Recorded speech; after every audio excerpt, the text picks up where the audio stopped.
So the last time we finished, I told you that we were going to be working on our worksheet with our Lewis dot structures.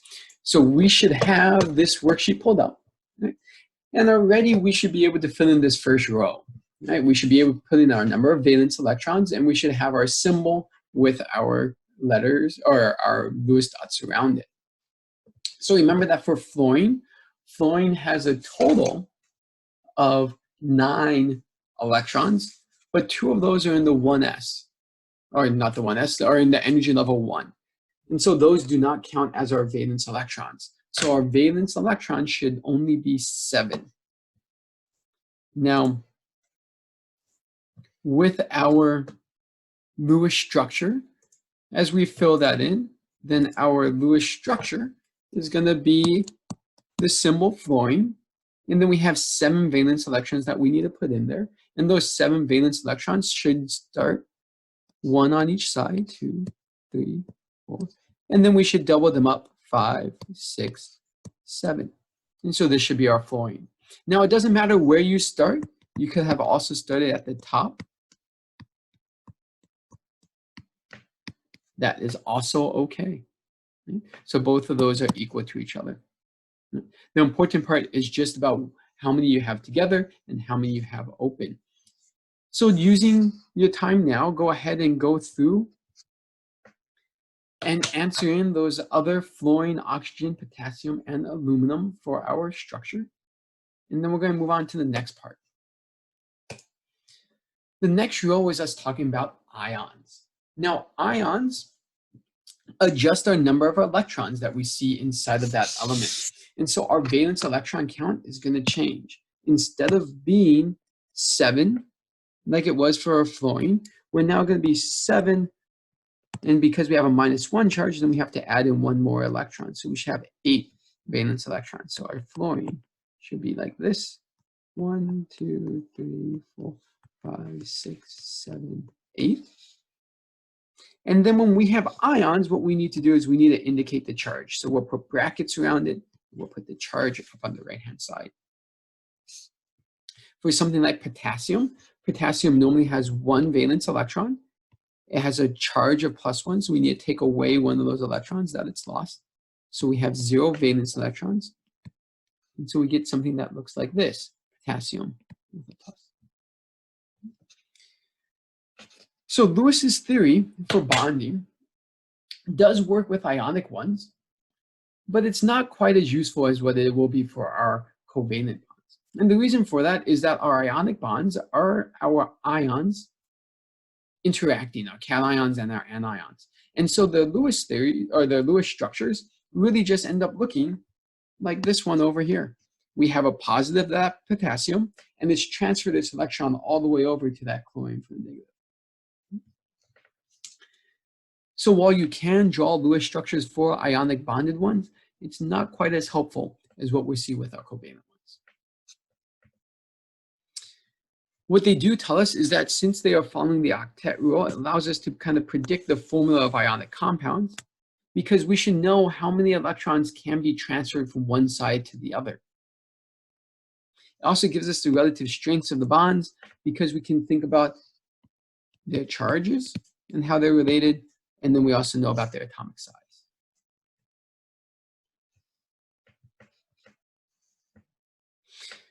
So what we're going to focus on next is we're going to focus on how we use Lewis theory for our covalent structures. For our covalent structures, we're going to have to share those electrons. Now, shared electrons count towards each atom's octet. So it's going to count 2 electrons for both sides. And so in order for us to add this into our Lewis structures, there's 2 types of electrons we need to talk about. Those are bonding pairs versus non-bonding pairs, also known as lone pairs. So bonding pairs are electrons that are shared between 2 of the atoms. Lone pairs are ones that only exist on one of those atoms. So in this case, these red electrons are going to be a bonding pair because they're shared between the hydrogen and the oxygen, whereas these green ones are a lone pair because they are only attached to the oxygen atom. They're not shared between those two. Now, the more electrons that you share between the atom, the more bonds there are that are forming. And so in this case right now, we have a single covalent bond being shared between each of those hydrogens and that oxygen in the middle. You can see that that hydrogen ends up satisfying its duet rule because it's got 2 valence electrons. This hydrogen over on the right side also satisfies its duet rule because it has 2 of its valence electrons. And remember that duets are only for hydrogen and helium. On the other side, our oxygen has to satisfy the octet rule. So it needs a total of 8 valence electrons. And so it's got 2 lone pairs, so that's 4. It's got 2 single covalent bonds, so that's another 4, and that gives us a total of 8. And so that's how this Lewis structure manages to fulfill all of those requirements. Now, when you draw your Lewis structures, you can draw them like this with the dots, or what I find easier is you can use a line to stand in for those bonding electrons. Now, you don't want to use lines for unbonding electrons like the lone pairs, but you can use it for your bonding pair. So each line is equal to 2 dots. So each line is 2 electrons. That means that when we have something called a double bond, that means that the 2 atoms share 2 pairs of electrons. Then we would have a total of 4 electrons being shared there. So we have to have 2 of those bonds. This is O2 as a molecule, and you can see that it fits its octet rule as well. A triple bond can also exist. That gives us a total of 3 pairs or 6 electrons being shared between those 2 atoms. And this is the largest that you can go for our bonding. Now, hypothetically, maybe we could go up to quad bonds or even pentabonds, but we won't see that. It has to do more with our orbitals and how they overlap. But right now, the farthest we can do is a single bond, a double bond, and a triple bond.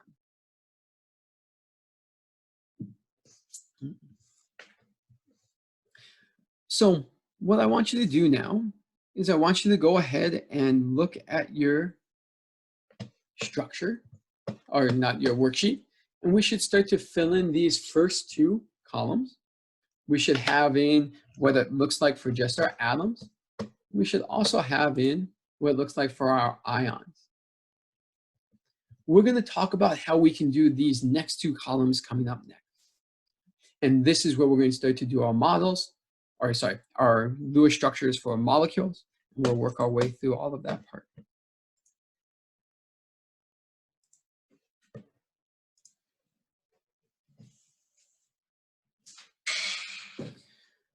So there's a couple of steps to go through when we're trying to draw in our Lewis structures. And so the very first step that we want to do is we want to sum the valence electrons from all of the atoms. We want to take into account the overall charge. So we're going to look at PCl3 here. PCl3 is 5 valence electrons from our phosphorus plus 3 chlorine atoms, and each one has 7 valence electrons. And so that gives us a total of 26 valence electrons. That means that our Lewis structure for our model, or for our molecule, is going to have to include 26 valence electrons that we have to account for. Now, if we had this as PCl3 with a minus charge, then we would add in 1 more electron to make it 27 valence electrons because it has that extra charge.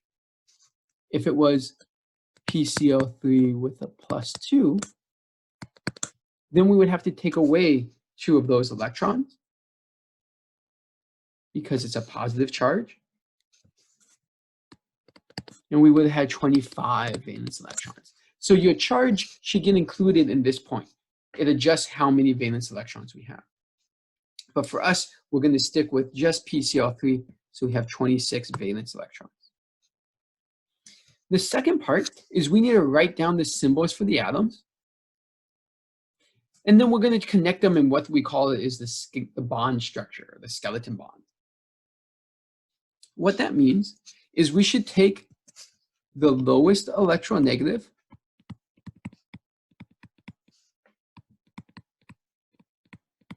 element / lowest group number, and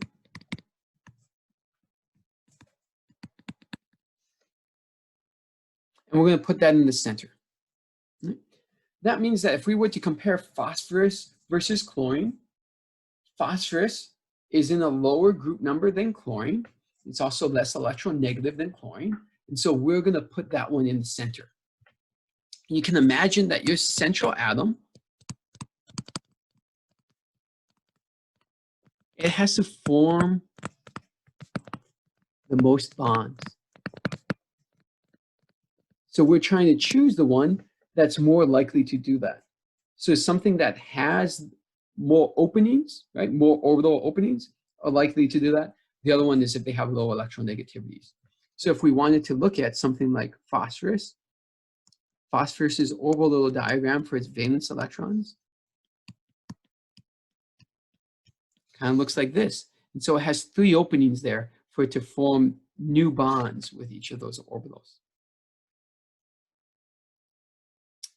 Now, once you choose your central atom, then you're going to take each of your remaining atoms and you're going to put them you're going to spread them around. Now, what I recommend is when you first start, is you're going to be able to do 1 element in the middle, and you do a total of 4 different elements around it. This is going to be our base shape.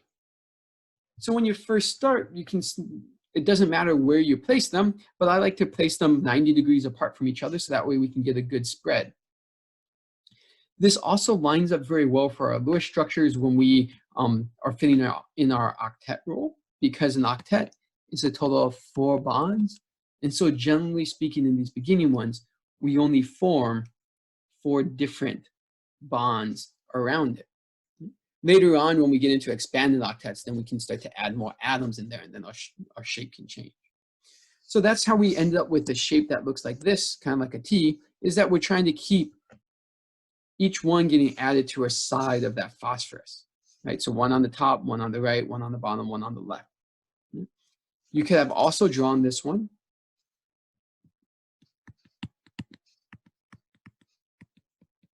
like that as well, and that would also be fine. Now, once you have those there, we're going to connect them with just 1 single bond. And the reason why we're doing a single bond is we know that there has to be at least 1 bond connecting each of those atoms together. If there was no bond between that phosphorus and that chlorine, then that chlorine wouldn't be part of our molecule, and we wouldn't have included it in our molecular formula. So we know at the bare minimum there has to be a single bond. And so we've placed 1 bond there, and so that gives us a total of 3 single bonds. And so we have to keep track of that down here. So we have 3 single bonds. Each one is 2 electrons. So that's where we get this 6th one. We've used up 6 of our electrons. So we have 20 valence electrons still remaining. So the third step is we're going to complete the octets around all of the atoms bonded to the central atom. That means that when we look at this, each of these chlorines, they need to get an octet. They have 2 electrons coming from that single bond. So it needs 6 more valence electrons for it to get up to 8.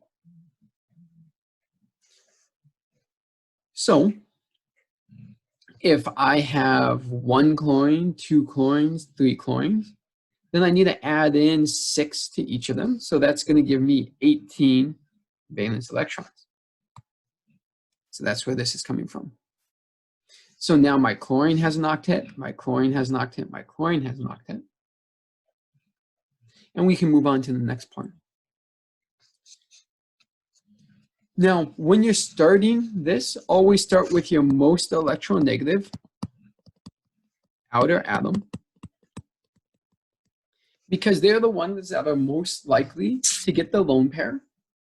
Your double bonds and your triple bonds are going to come from the ones that are less electronegative because they have to share more of their electrons. So the last part that we have is we have 2 valence electrons left over. And so any remaining electrons, we're going to look at that central atom. So when we look at phosphorus, in our original one, our phosphorus has 2, 4, 6 valence electrons. It needs 2 more valence electrons to complete its octet. We just happen to have 2 more valence electrons left over. And so when we put those last 2 there, phosphorus gets an octet, chlorine has an octet, chlorine has an octet, chlorine has an octet. So in this case, we didn't need any multiple bonds. Now, if what we did is we got to the end and we had used up all of our valence electrons, right? We used up all of them, we were at 0, and we didn't have enough valence electrons left over, then we would start to add in a double bond or a triple bond to make that happen. So an example of that is going to be HCN.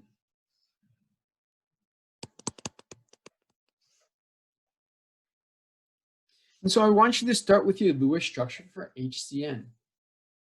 Now there is something special about hydrogen, and when we choose our central atom, it can never be hydrogen, because hydrogen can only form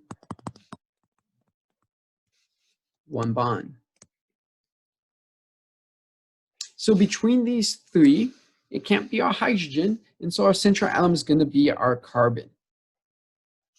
Now we also have 1 valence electron from hydrogen, 4 from carbon, and 5 from nitrogen, so we have a total of 10 valence electrons. Carbon is going to go down, and then we're going to complete our skeleton. So we'll put in hydrogen and nitrogen, and we'll connect each one with a single valence bond. So that's a total of 4 valence electrons that we used. We have to get rid of those. So we have 6 more valence electrons left over. Step 2 would be we would fill in our lone pairs. And so we would start with our outer one. So that's hydrogen or nitrogen. Nitrogen's more electronegative, so we start with nitrogen. So we put 1, 2, 3, 4, 5, 6 valence electrons. So now our nitrogen has a complete octet. Our hydrogen on this side doesn't need any more electrons because it already has a duet. So that part is all checked out. But the problem that we run into now is that we would need to put more electrons on this central atom. Carbon doesn't have an octet. Carbon only has 4 valence electrons right now. So it needs 4 more valence electrons.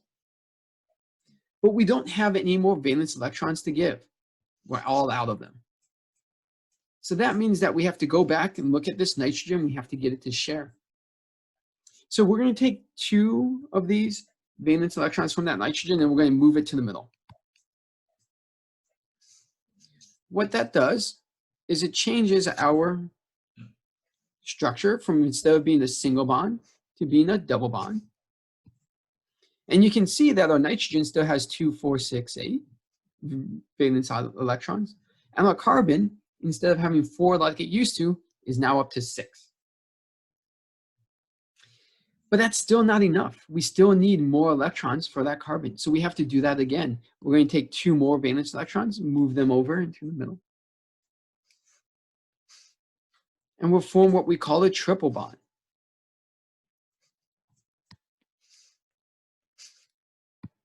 Now nitrogen has 8 valence electrons, carbon has 8 valence electrons, and so everyone has got an octet.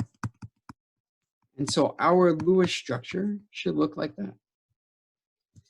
Now you'll notice that when we do our nitrogen that we no longer have to split up these valence electrons over there. That lone pair can stay together, even though it looks like we have these sides that are open.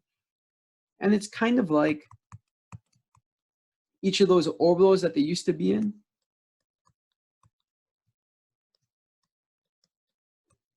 Right? Each of those bonds is kind of taking up one of those sides.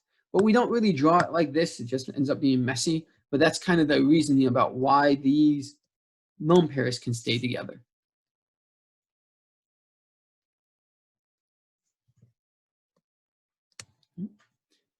And so that's our simple Lewis structures. And we should now be able to do those for our next part of our worksheet.